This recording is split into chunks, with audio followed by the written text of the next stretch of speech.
Bakit tayo madalas nasasaktan? Simple lang.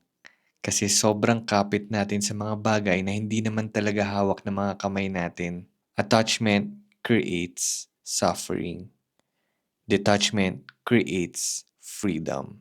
Pero mali yung iniisip ng ibang tao na akala nila pag detach ka, parang bato ka na. Yung wala kang emosyon, na wala kang pakialam, hindi ganon. The truth is, when you're detached, mas nagiging mapagmahal ka. Kasi hindi mo na minamanipula o ina-expect yung ibang tao na maging ganyan, maging ganito, para lang maging masaya ka. You can finally love them for who they are right now. Flaws, weaknesses, beauty, and all. Detachment doesn't mean i-ignore mo.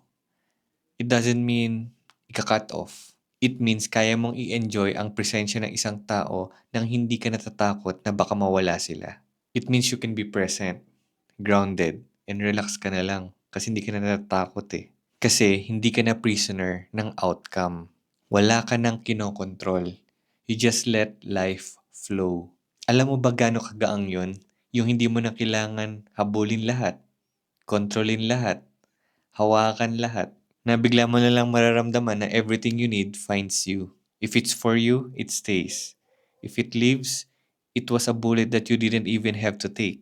And every loss, it's actually an upgrade, preparing to enter your life. Kaya attachment is the source of suffering. Detachment is the source of peace. Kaya kapag natutunan mo bitawan yung control, an infinite amount of love replaces it. Kaya minsan, the most powerful thing you can say is bahala na. If it's mine, it will find me. That's when life finally feels light.